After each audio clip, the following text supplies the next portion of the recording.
राम राम जी सभी को। कैसे सभी? उम्मीद करता हूँ सारे ठीक होंगे, स्वस्थ होंगे। साथियों, कई दिन से वीडियो नहीं आ रही थी, पिछले 8-10 दिन से। और वीडियो ना आने के पीछे कारण क्या था? कारण ये था कि हम HSSC के लिए एक ऑनलाइन कोर्स लेके आ रहे हैं और उसके लिए A1 क्लासेस जो भिवानी है वो अपना स्टूडियो तैयार कर रही थी, इसलिए थोड़ा सा समय लग गया था। अब वीडियो है वो लगातार कंटिन्यू आपको मिलती रहेंगी। आज जो हमारा टॉपिक रहेगा साथियों, ये टॉपिक आपने बहुत बार सुना है, बार बार आप जहां पढ़ते हो, दल बदल विरोधी अधिनियम। दल बदल विरोधी अधिनियम।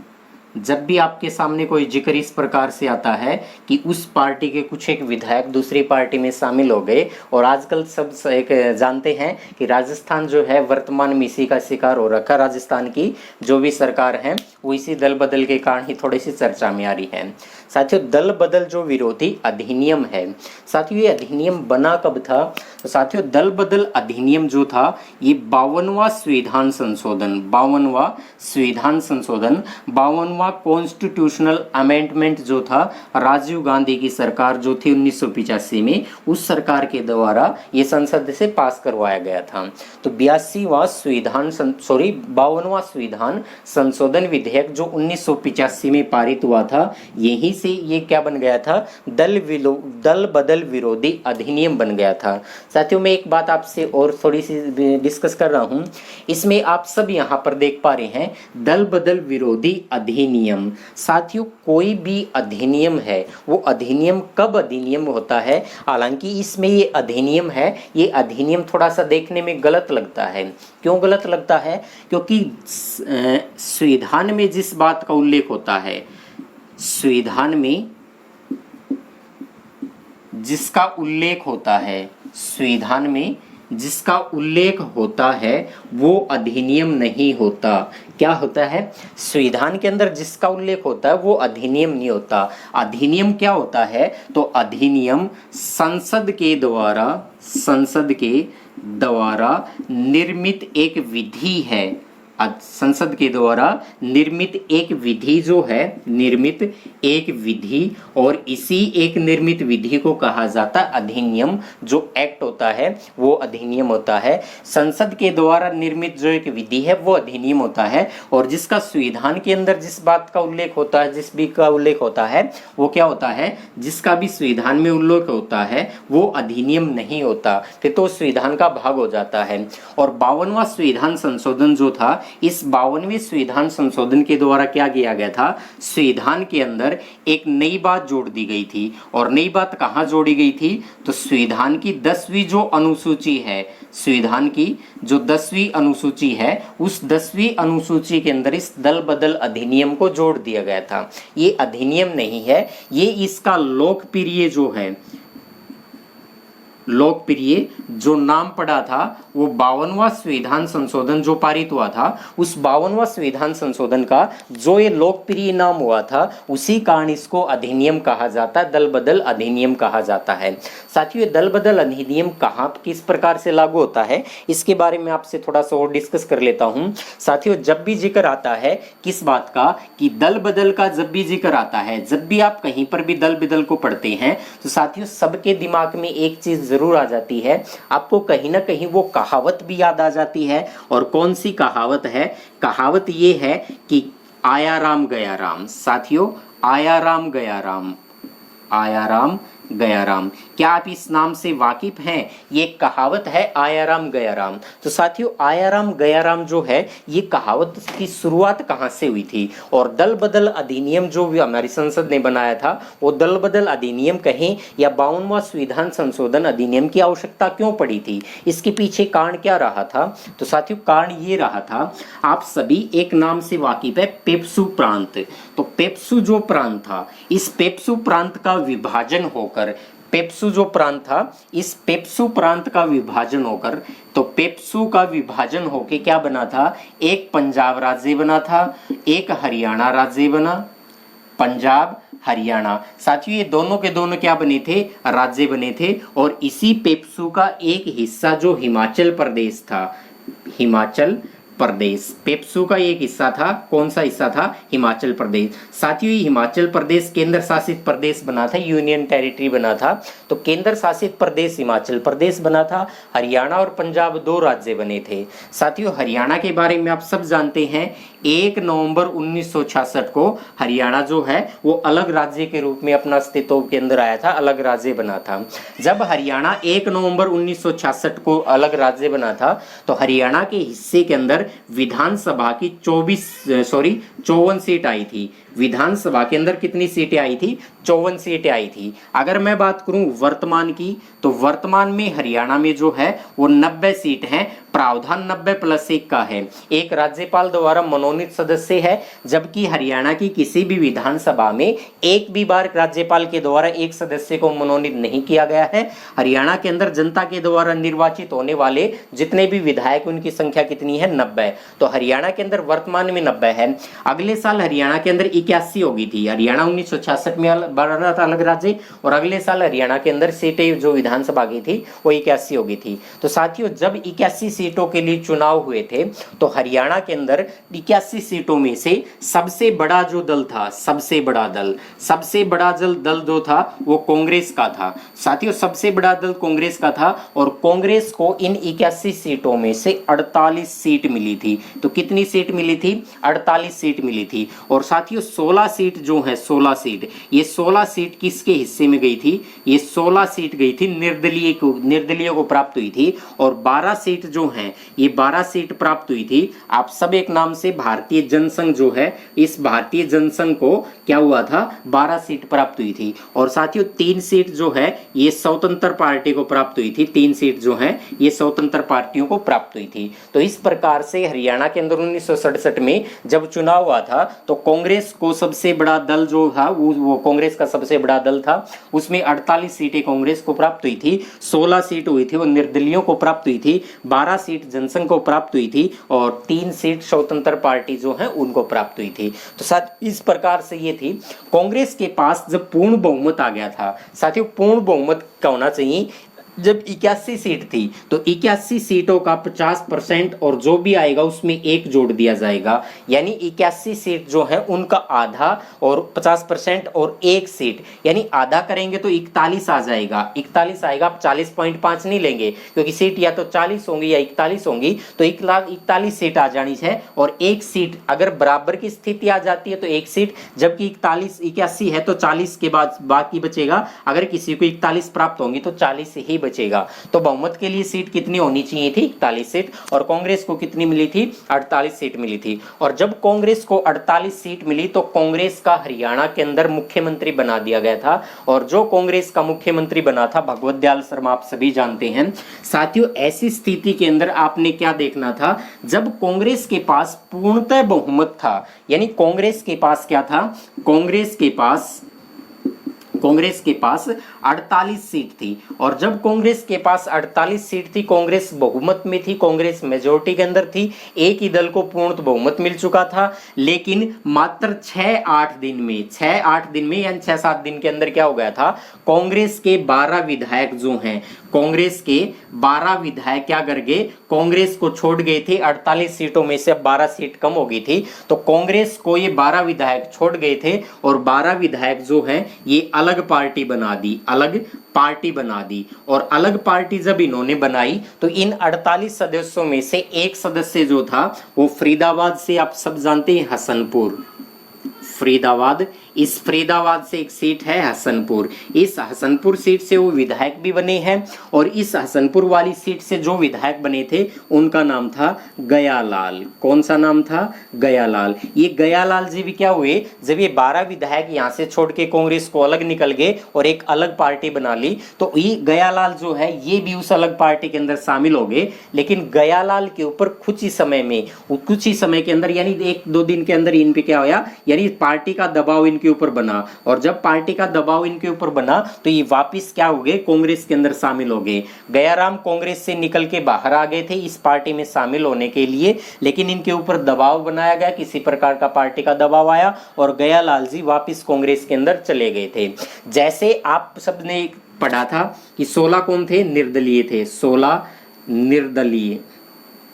16 निर्दलीय थे और 12 कौन थे? 12 जनसंघ के थे और 3 कौन थे? 3 वो थे जो स्वतंत्र पार्टी से थे, स्वतंत्र पार्टी। तो साथियों, जब 12 विधायक कांग्रेस को छोड़कर निकल गए, कांग्रेस की सरकार 6 से 8 दिन के अंदर गिर गई थी और जो ये 16, 12 और 3 थे, इन सभी ने क्या किया था? अपना एक यूनाइटेड फ्रंट बना दिया था। यूनाइटेड क्या बना दिया था? फ्रंट बना दिया। जब इन्होंने यूनाइटेड फ्रंट बना दिया तो कांग्रेस के अंदर जब वापिस गयालाल जी गए तो गयालाल कांग्रेस के अंदर मात्र और मात्र 9 घंटे रहे थे। कितने समय के लिए रहे थे? मात्र और मात्र 9 घंटे के लिए रहे थे। जब ये 9 घंटे के बाद ये वापिस आए और यूनाइटेड फ्रंट के अंदर शामिल हो गए। और इतनी सारी बातें होने के बाद राव वीरेंद्र सिंह ने मुख्यमंत्री पद की शपथ लेनी थी। राव वीरेंद्र सिंह ने मुख्यमंत्री पद की शपथ लेनी थी। इन्होंने अपना बहुमत तैयार कर दिया था। तो राव वीरेंद्र सिंह मुख्यमंत्री की शपथ लेनी थी। राव वीरेंद्र सिंह चले गए कहां पर? चंडीगढ़। और जब चंडीगढ़ गए थे चंडीगढ़ गए और जैसे ही चंडीगढ़ गए तो ये गयालाल जी को अपने साथ लेके गया। किसको लेकर गए? गयालाल जी को भी अपने साथ कहां पर लेके गए? चंडीगढ़ में लेके गए। और चंडीगढ़ में जैसे ही इन्होंने प्रेस कॉन्फ्रेंस की, राव वीरेंद्र सिंह ने जैसे ही प्रेस कॉन्फ्रेंस की और प्रेस कॉन्फ्रेंस में अपनी बात रखने के बाद इन्होंने गयालाल जी का परिचय करवाया। और गयालाल जी का परिचय करवाया और किस प्रकार से परिचय करवाया? गयालाल जी को इन्होंने कहा कि ये अब गयालाल नहीं है, यानी ये हमारी पार्टी से गयाराम नहीं है। इनका नाम था गयालाल, लेकिन मैं यहाँ पर गयाराम लिख रहा हूँ। गयाराम इसलिए था क्योंकि ये पार्टी को छोड़कर चले जाते थे। मात्र 15 दिन के अंदर, मात्र 15 दिन में इन्होंने 4 पार्टी बदल दी थी। तो मात्र 15 दिन के अंदर 4 पार्टी बदल दी थे। तो दल बदलू थे, बहुत बड़े थे, दल बदलू थे। और जब गयाराम थे, इनका नाम तो गयालाल था, लेकिन जब इन्होंने वीरेंद्र सिंह ने इनका परिचय करवाया प्रेस कॉन्फ्रेंस में, जब इनको कहा कि अब ये गयाराम नहीं है, गयाराम वो था जो पार्टी को छोड़ कर गया था, अब तो ये वापस पार्टी में शामिल हुए हैं, तो ये अब गयाराम नहीं है। ये गयाराम क्या बन गए? अब ये गयाराम अब आयाराम बन गए हैं। तो गयाराम आयाराम जो है, इसकी कहावत कहां से शुरू हो गई थी? उसी समय से गयाराम आयाराम की कहानी शुरू हो गई थी। तो गयाराम आयाराम जो है, ये 2009 के अंदर इनका गयालाल जी का देहांत भी हो गया था। आप सब एक नाम से और वाकिफ हैं, हरियाणा के अंदर 1980 के अंदर, हरियाणा में 1980 के अंदर जो जनता पार्टी थी, इस जनता पार्टी में भजनलाल भी शामिल थे। भजनलाल जनता पार्टी को छोड़कर आ गए थे और जनता पार्टी को जब भजनलाल ने छोड़ा तो भजनलाल के साथ 37 विधायक जो हैं वो भी जनसंघ से अलग हो गए थे। तो भजनलाल अपने 37 विधायकों जनसंघ को छोड़ गए थे और कांग्रेस के अंदर शामिल हो गए और कांग्रेस पार्टी ने भजनलाल को मुख्यमंत्री बना दिया गया था। ये जैसे जैसे समय आगे बढ़ता गया, 1996 के अंदर बंसीलाल जो हैं, इस बंसीलाल जी जो हैं, जो हरियाणा में लौह पुरुष के नाम से जाने जाते हैं, बंसीलाल ने बीजेपी के साथ गठबंधन करके अपना चुनाव लड़ा था और चुनाव के अंदर ये जीत भी गए थे। इनका गठबंधन सही निकल आया था। लेकिन बंसीलाल की पार्टी जो है, इस बंसीलाल की पार्टी से 22 विधायक जो है वो इस पार्टी को छोड़ के अलग निकल गए और जो 22 विधायक अलग निकले थे वो ओम प्रकाश चौटाला जी की पार्टी जो इंडियन नेशनल लोकदल के नाम से थी, उस पार्टी के अंदर शामिल हो गए। और इंडियन नेशनल लोकदल के अंदर जैसे शामिल हुए 22 विधायक, तो उस समय इनको क्या कर दिया गया? ओम प्रकाश चौटाला जी हरियाणा के मुख्यमंत्री बन गए। इसी प्रकार से कयास लगाए जाते हैं, जब भी पार्टियां मजबूत बनती हैं तो शायद उनमें तोड़ते फोड़ने की शायद किसी दूसरी पार्टी को आवश्यकता हो जाती है और कई बार वो सही भी हो जाते हैं, कुछ विधायकों अपने साथ लेके चलाते हैं। लेकिन जब 52वां संविधान संशोधन किया गया था तो इस 52 संविधान संशोधन में क्या किया गया?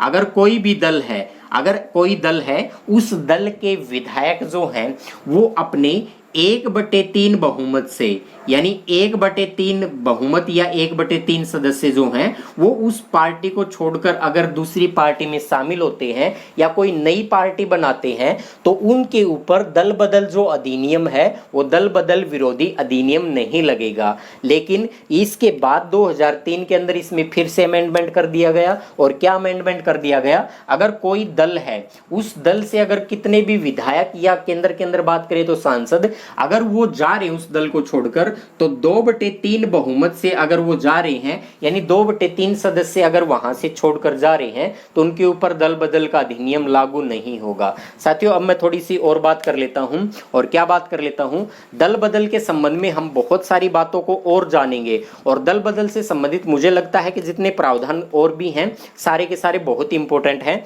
एक बार मैं इसको रफ कर देता हूं।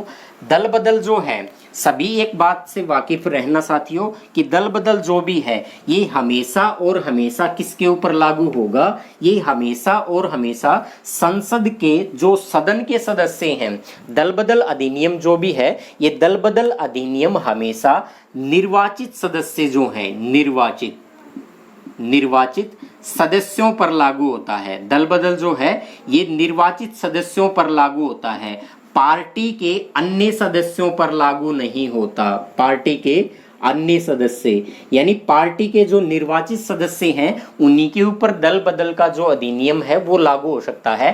पार्टी के अन्य सदस्यों के ऊपर ये अधिनियम लागू नहीं होता। ये एक ही कानून है, जो कानून क्या है? संसद और विधायिका जो है, इन दोनों के लिए लागू होता है। ये सदन के सदस्यों पर लागू होता है। जो भी ये दल बदल अधिनियम है, ये लागू होता है, किस पे लागू होता है? सदन के सदस्यों पर, सदन के सदस्यों पर लागू होता है।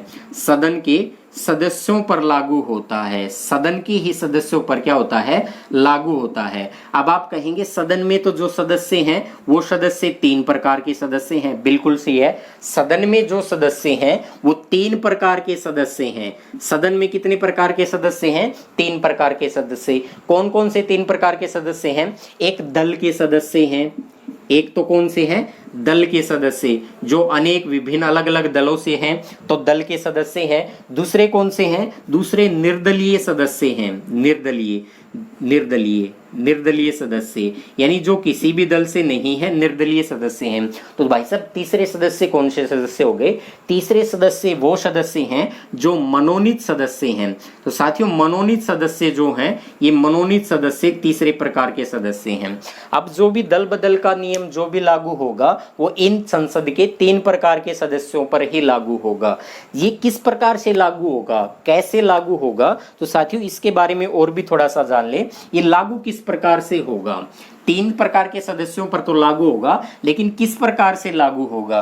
साथियों, आप सभी ने ये पता है कि भारत के अंदर वर्तमान में जितने भी दल हैं, उन दलों से कोई ना कोई ऐसा सदस्य जिसको विहिप के तौर पर लागू किया जाता है। विहिप, WHIP, विहिप बोलते हैं इसको, हिंदी में इसको सचेतक भी कहा जाता है। ये विहिप, प्रत्येक पार्टी जो है वो अपना अपना एक सदस्य को विहिप के रूप में मतलब बनाती है, और विहिप का मतलब होता है निर्देश होता है विहिप का मतलब। और जो व्यक्ति को नियुक्त किया जाता है वो व्यक्ति उस पार्टी के सदस्यों से मिलकर, उस पार्टी के शीर्षाधिकारी शीर्ष सदस्यों से मिलकर क्या करता है?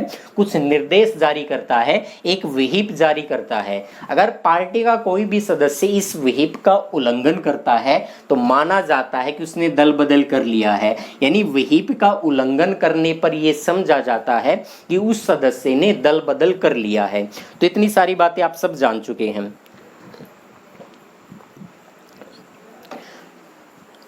मेन बात क्या है इसमें? मेन बात क्या है? विहिप जो है, विहिप, साथियों ध्यान रखना केवल इस शब्द के ऊपर, क्योंकि असली जड़ ये भी है, असली जो मुद्दे की जड़ है उसमें ये भी शामिल है। विहिप जो है ये सदन के अंदर लागू होता है, सदन के अंदर लागू होता है, सदन के अंदर लागू होता है। तो विहिप जो है ये सदन के अंदर लागू होता है, सदन के बाहर लागू नहीं होता। सदन के बाहर जो है ये लागू नहीं होता। तो सदन के अंदर ही विहिप लागू होता है, सदन के बाहर लागू नहीं होता। आप कहेंगे मैं आपको ये बात क्यों बता रहा हूं कि ये सदन के अंदर लागू होगा, सदन के बाहर लागू नहीं होगा? बिल्कुल इसलिए बता रहा हूं साथियों, सभी राजस्थान वाले मुद्दे से सभी परिचित हैं।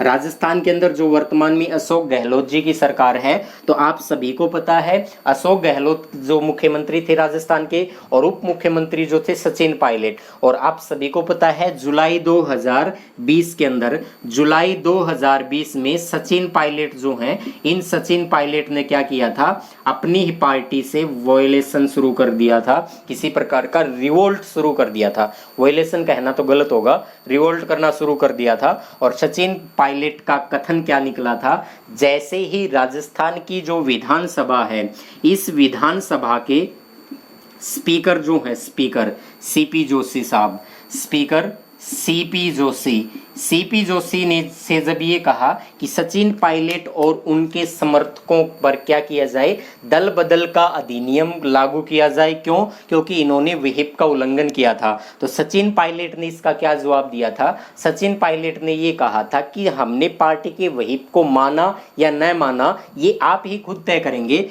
क्योंकि विहिप सदन के अंदर लागू होता है और सदन में तो अब किसी प्रकार की कोई चर्चा ही नहीं हुई है। हमने तो सदन की किसी मर्यादा का उल्लंघन ही नहीं किया है, क्योंकि सदन के अंदर तो बात ही नहीं चली है, विधानसभा में तो अभी ये बात उठी नहीं है, क्योंकि विधानसभा का तो सत्र ही नहीं आया है। और विधानसभा का सत्र नहीं आया है तो सचिन पायलट का मानना था कि पार्टी विहिप जो है ये संसद के या फिर विधानमंडल के सदन के अंदर लागू होता है, सदन के बाहर लागू नहीं होता। तो एक तो बात ये थी। दूसरी बात ये थी कि पायलट ने जो ये कहा था कि हम क्या करेंगे, हमने कौन सी पार्टी के से संबंधित हमने किस प्रकार की गतिविधियों का मान लो उल्लंघन किया था। तो साथियों इस बात से एक और बात निकल के आ जाती है, और क्या बात निकलती है, पार्टी की हमने कौन सी गतिविधियां, पार्टी की गतिविधियां, हमने किसी भी प्रकार की पार्टी की गतिविधियां जो हैं इनका कोई उल्लंघन नहीं किया है। साथियों ये बात मैं आपको क्यों बता रहा हूं, क्योंकि पार्टी से संबंधित जो भी गतिविधियां होंगी संविधान में इनका कोई उल्लेख नहीं है, संविधान में उल्लेख नहीं है, संविधान में उल्लेख नहीं है। और जब संविधान में उल्लेख नहीं है तो अब ये तो बात गड़बड़ आ गई, क्योंकि पार्टी का गतिविधियों को उल्लंघन किया ये नहीं किया, ये तो या तो न्यायपालिका तय करेगी और न्यायपालिका से पहले तो पार्टी तय कर देगी, या फिर जो स्पीकर हैं वो तय कर लेंगे। और दल बदल जो कानून है इसका संविधान के अंदर उल्लेख कर रखा है 10वीं अनुसूची में, लेकिन पार्टी की जो भी गतिविधियां हैं इन गतिविधियों का संविधान के अंदर कोई उल्लेख नहीं है। अगर कोई सदस्य है, कोई भी सदस्य है, सदन का कोई भी सदस्य है, अगर वो अपनी स्वेच्छा से, सदन का कोई भी सदस्य अपनी स्वेच्छा से क्या करता है, स्वेच्छा से पार्टी छोड़ता है, यानी अपनी मनमर्जी से पार्टी छोड़ देता है, तो भी समझा जाएगा कि उस सदस्य ने क्या कर दिया, दल बदल कर लिया। तो उसके ऊपर एंटी डिफेक्शन जो लॉ है, दल बदल कानून जो है उसके ऊपर लागू होगा, उसकी सदन की सदस्यता उसके ऊपर क्या हो जाती है, हट जाती है। पार्टी के अंदर जो भी सदस्य हैं उनकी दोहरी मापदंड है, ये दोहरी मतलब सदस्यता है, एक तो उनको दल की सदस्यता प्राप्त है, एक उनको सदन की सदस्यता भी प्राप्त है। तो पार्टी की सदस्यता जो है तो उनको सदन की सदस्यता नहीं मिलेगी, अब सदन की सदस्यता से वो बाहर चले जाएंगे। स्वेच्छा से पार्टी छोड़ने पर भी दल बदल समझा जाता है। तो पार्टी के अंदर निर्दलीय विधायक भी तो हैं, पार्टी में मान लो कोई भी निर्दलीय विधायक भी तो हैं सदन में। मैंने अभी डिस्कस किया था सदन में 3 प्रकार के सदस्य हैं, एक सदस्य दल के सदस्य हैं, एक निर्वाचित सदस्य हैं और तीसरे मनोनीत सदस्य हैं। साथियों निर्दलीय सदस्य जो हैं, निर्दलीय सदस्य किसी भी दल में, शामिल हो जाते हैं, किसी दल में शामिल हो जाते हैं तो भी दल बदल का कानून इनके ऊपर लागू होगा। दल बदल जो है वो लागू होगा। दल बदल लागू कहाँ होगा, अगर कोई निर्दलीय विधायक जो हैं वो किसी दल में शामिल हो जाते हैं तो उनके ऊपर एंटी डिफेक्शन लॉ है जो दल बदल कानून है, ये दल बदल कानून उनके ऊपर लागू होगा। निर्दलीय जो हैं इनको, निर्दलीय को मंत्री तो बनाया जा सकता है, निर्दलीय जो हैं ये निर्दलीय तो है, ये निर्दलीय मंत्री बनाए जा सकते हैं। आपने बहुत बार सुना होगा कि ये निर्दलीय था, इसको मंत्री बना दिया गया, निर्दलीय को मंत्री बना दिया विधानमंडल में भी और संसद में भी। तो ऐसी स्थिति में निर्दलीय को मंत्री तो बनाया जा सकता है, लेकिन जब निर्दलीय किसी दल में शामिल होता है तो उसको सदन की सदस्यता खत्म कर दी जाती है, दल बदल कानून इसके ऊपर लागू हो जाता है। तीसरे नंबर पे आ जाता है, कौन सा आ जाता है कि मनोनीत सदस्य जो हैं। साथियों, मनोनीत सदस्य जो हैं, ये मनोनीत सदस्य के ऊपर एक चीज का ध्यान रखना, और क्या ध्यान रखना, मनोनीत सदस्य, तो ये मनोनीत सदस्य होते कौन है, मतलब कौन से मनोनीत सदस्य हैं, इन मनोनीत सदस्यों को मनोनीत करता कौन है, तो कोई ना कोई पार्टी तो इनको मनोनीत करती होगी ना, कोई ना कोई पार्टी तो सदस्यों को मनोनीत करती होगी। अगर ये मनोनीत सदस्य है 6 महीने के अंदर, 6 महीने के अंदर मनोनीत सदस्य जो हैं वो 6 महीने के अंदर किसी पार्टी को ज्वाइन तो कर लेते हैं, किसी भी पार्टी को क्या कर देते हैं, ज्वाइन कर लेते हैं। तो 6 महीने के अंदर अंदर अगर किसी पार्टी को ज्वाइन करते हैं तो दल बदल कानून इन पर लागू नहीं होगा, दल बदल का जो है वो कानून इनके ऊपर लागू नहीं होगा, दल बदल वाला कानून इनके ऊपर लागू नहीं होगा।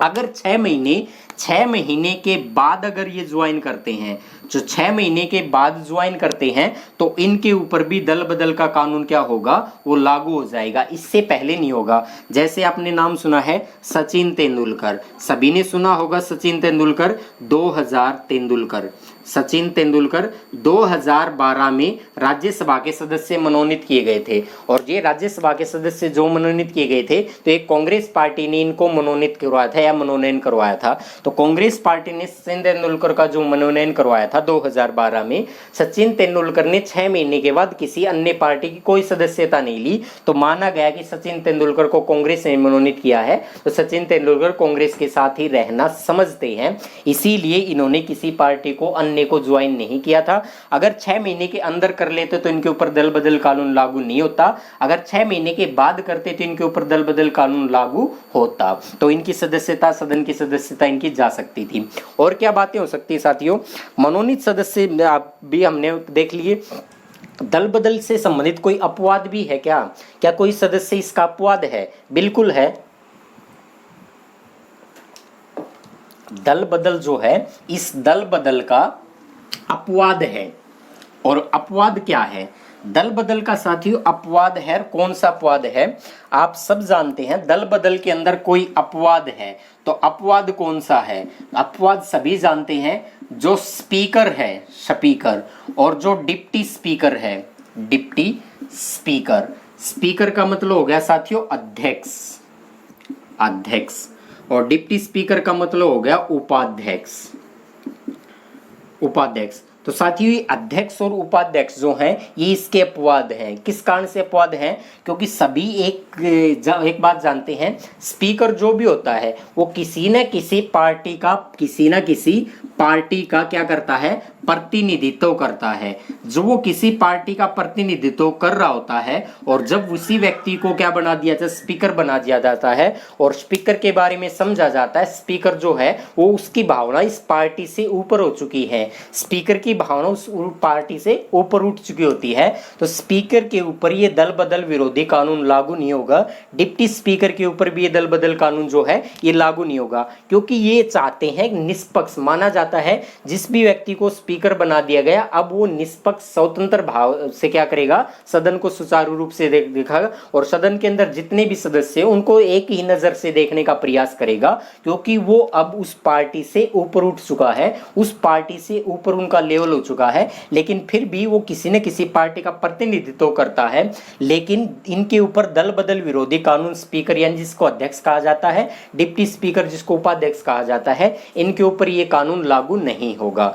साथियों आप एक और नाम से अभी वाकिफ हैं, मैंने आपसे ये बात क्यों कही है, ये बात इसलिए कही है कि राजस्थान के संदर्भ में ये सारी चीजें निकल के धीरे धीरे सामने आने लगी हैं। नंबर 3 पॉइंट क्या है?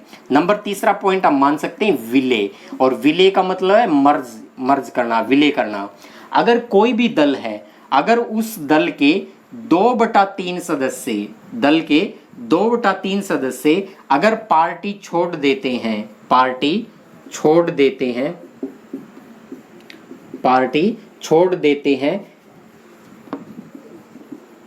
पार्टी छोड़ देते हैं और क्या करते हैं, दूसरी पार्टी में, दूसरे दल में जाकर क्या कर देते हैं, विलय कर लेते हैं, विलय कर लेते हैं। तो ऐसी स्थिति में उनके ऊपर दल विरोधी कानून जो है ये लागू नहीं होगा। दूसरी पार्टी में विलय कर लेते हैं या फिर नई पार्टी बना लेते हैं, तो ऐसी स्थिति में उनके ऊपर दल बदल विरोधी कानून है ये लागू नहीं होगा। और ऐसा इसलिए है कि आप सभी राजस्थान में एक नाम से वाकिफ हैं, सचिन पायलट। तो सचिन पायलट ने अपनी पार्टी को जो है उस पार्टी से वो निकल के आ गए हैं। अब उनकी सदस्यता तो अभी यहाँ पर है, क्योंकि विधानसभा का जो सत्र है इसके 14 अगस्त को राजस्थान की विधानसभा जो है 14 अगस्त 2020 को राजस्थान की विधानसभा का सत्र जो है ये आहूत किया गया है। तो ये तो अभी भविष्य के गर्भ में है, थोड़ी बात बाद में बात करेंगे। अगर कोई पार्टी का विलय किसी दूसरी पार्टी में हो जाता है तो भी समझा जाएगा कि उस पार्टी ने क्या किया, अपना दल बदल जो था उस दल बदल के स्थान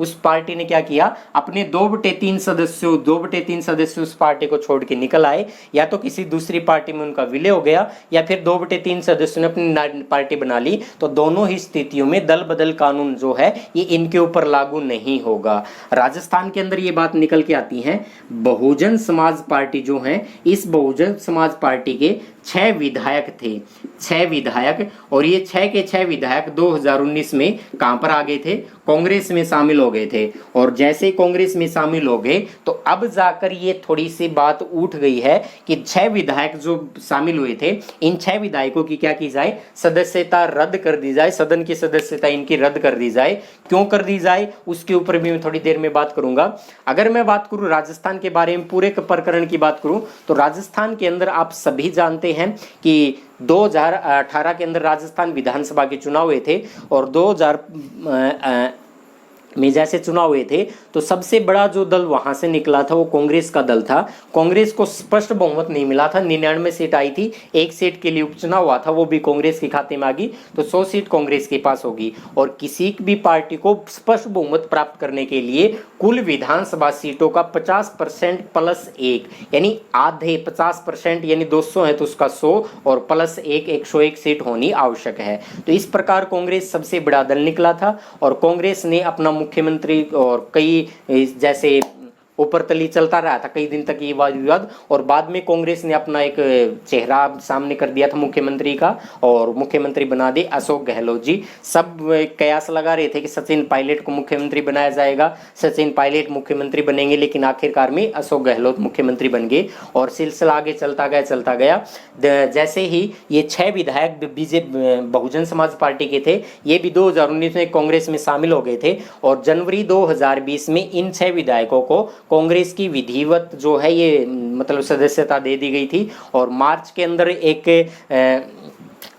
अंदर क्या हुआ था, मार्च में मदन दिलावर करके कोई बीजेपी के नेता हैं राजस्थान में, मदन दिलावर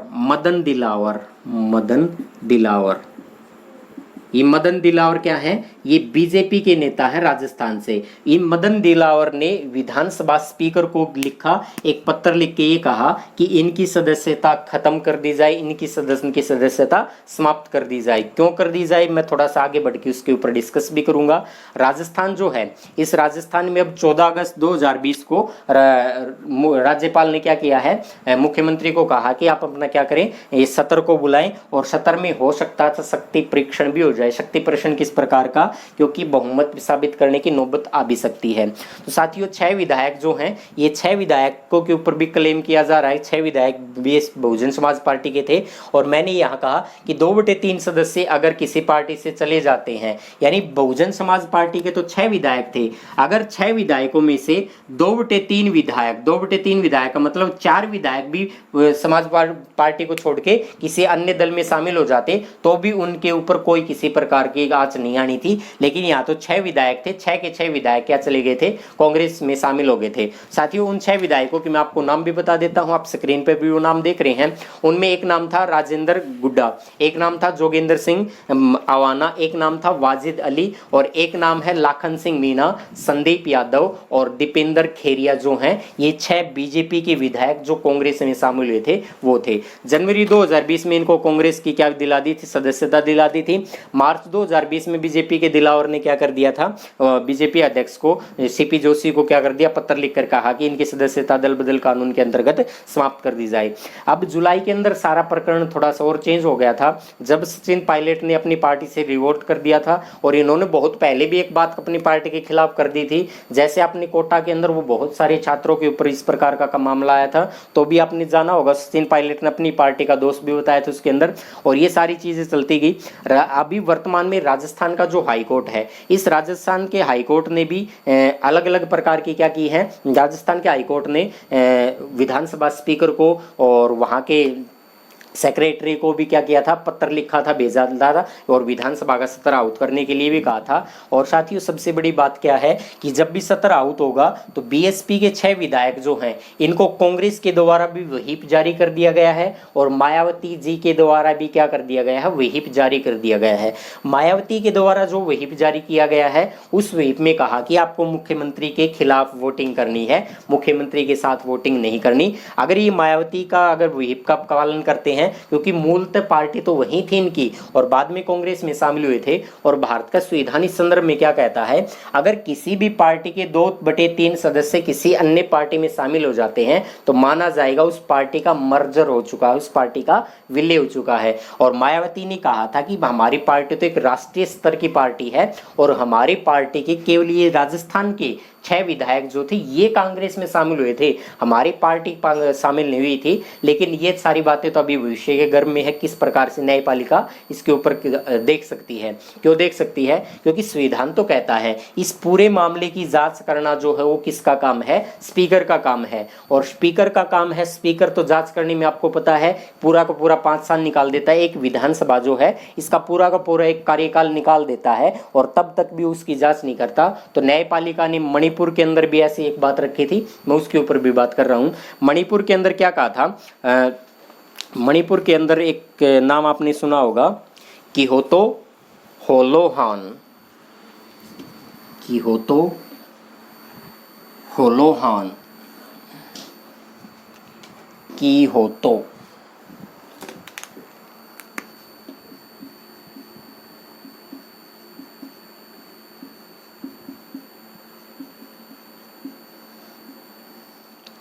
किहोतो होलोहान जो है बनाम जाचिल्लू,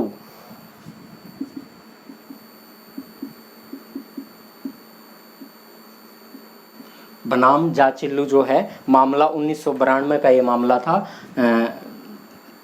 जाचिल्ली मामला ये 1992 का मामला था। साथियों इस मामले में क्या हुआ था, इस मामले के अंदर कोई बहुत बड़ी बात नहीं थी। इस मामले में ये कहा गया स्पीकर के पास जो है वो दल बदल के लिए किसी का प्रार्थना पत्र अगर आता है तो स्पीकर क्या होगा, स्पीकर का निर्णय उसके ऊपर क्या होगा, अंतिम निर्णय होगा। और आप सब जानते हैं स्पीकर निर्णय लेने में क्या कर देता है, कई कई समय भी लगा देता, पूरा का पूरा 5 साल भी ले जाता है। क्योंकि दल बदल के संबंध में जो है, दल बदल के संबंध में ये नहीं लिखा गया कहीं पर भी, कहीं भी जो दल बदल अधिनियम बना था, इस 52वां संविधान संशोधन था, इसमें कहीं पर ये नहीं लिखा गया कि स्पीकर जिस भी मामले की जांच कर रहा होगा वो जांच की अवधि कितनी होगी, समय सीमा कितनी होगी, ये संविधान के अंदर नहीं लिखा गया, इस अधिनियम के अंदर भी नहीं लिखा गया था। तो इसलिए समय सीमा नहीं है, स्पीकर इसका फायदा उठा भी लेता है। किन्होलो इस मामले के अंदर क्या कहा था, जब किसी सांसद या विधायक की अयोग्यता का प्रस्ताव मतलब स्पीकर के पास लंबित है, तब तक न्यायपालिका उस संदर्भ में कुछ नहीं कर सकती। यानी स्पीकर को ये अधिकार दे दिया इस मामले की जांच आपको ही करनी है। अगर किसी की स्पीकर किसी विधायक की या किसी सांसद के मामला जांच के लिए आपके पास पड़ा है तो उसके ऊपर अंतिम फैसला आपको होगा। लेकिन दूसरी बात ये न्यायपालिका कहेगी स्पीकर का निर्णय जो हो अंतिम निर्णय नहीं, इसका न्यायिक पुनरावलोकन किया जा सकता है, न्यायिक पुनरावलोकन किया जा सकता है। लेकिन ये तो 10वीं सूची का विषय है, और 10वीं सूची का विषय है, इस पे निर्णय अंतिम होगा, स्पीकर का अंतिम होगा, ये नहीं है। 10वीं अनुसूची में लिखा गया था, लेकिन मणिपुर वाले केस के अंदर ये चीज निकल के आ गई थी अभी हाल फिलहाल में, पिछले साल या इस साल के स्टार्टिंग में भी ऐसा हुआ था। तो स्पीकर के पास दो प्रकार के मामले आ सकते हैं। एक मामला आता है प्रक्रियात्मक। प्रक्रियात्मक मतलब क्या है, सदन की मतलब कार्यवाही किस प्रकार आगे बढ़ानी है, सदन के अंदर मतलब भोजन सत्र किस समय रखना है, सदन के अंदर प्रश्नकाल किस समय रखना है, ये सारे स्पीकर तय करता है। और दूसरा जो है वो दूसरा है अर्धन्यायिक। स्पीकर के पास दो प्रकार के कार्य हैं, एक प्रक्रियात्मक जिसमें ये सारी बातें हुई, एक अर्धन्यायिक। अर्धन्यायिक का मतलब ये होगा अर्धन्यायिक अर्धन्यायिक। तो साथियों नाम से ही पता चल रहा अर्धन्यायिक यानी आधा न्यायिक होगा। जब स्पीकर किसी सदन के किसी भी सदस्य की अयोग्यता के संबंध में कोई जांच कर रहा होता है तो उस समय वो जज का काम कर रहा होता है। और आप सब जानते हैं स्पीकर जज है ही नहीं। अगर स्पीकर जज नहीं है और जांच कर रहा है, इसका मतलब आधा जज बनकर जांच कर रहा होगा, पूरा तो जज नहीं है, तो आधा जज बनकर वो उसकी जांच कर रहा है। यानी स्पीकर जो है वो उसकी अयोग्यता की जांच तो कर सकता है, लेकिन वो किस प्रकार की जांच होगी, अर्धन्यायिक जांच होगी। यानी न्यायपालिका इसका पुनरावलोकन कर सकती है। तो अंतिम जो होगा पुनरावलोकन जो होगा, अंतिम पुनरावलोकन जो है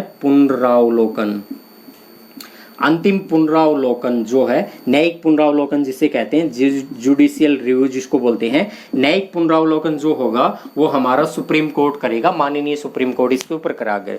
न्यायपालिका जो है हमारी जो न्यायिक पुनरावलोकन है ये संविधान का आधारभूत ढांचा जो है इसको दर्शाता है। ये 10वीं अनुसूची के अंदर ये सारी बातें नहीं छीन सकते, लेकिन 10वीं अनुसूची का विषय भी इससे नहीं छीन सकते। लेकिन आगे बढ़ते हैं। दल बदल अधिनियम जो है, दल बदल का अधिनियम, वो किसी भी प्रकार से भारतीय संविधान के 2-3 अनुच्छेद मुझे याद आ रहे हैं। एक अनुच्छेद 105 है, एक अनुच्छेद 194 है। अनुच्छेद 105 क्या कहता है, संसद के जो सदस्य हैं, संसद के सदस्य, केंद्र की बात कर रहा हूँ, संसद के सदस्य जो हैं, MP जो हैं, उनको विशेषाधिकार दिया गया है। 194 में भी विधानमंडल के जो सदस्य हैं, MLA जो हैं, इनको विशेषाधिकार किए गए हैं, तो इनसे ये बातें नहीं छीन सकते। इसी प्रकार मैं एक दो उदाहरण और भी आपके सामने रखता हूं।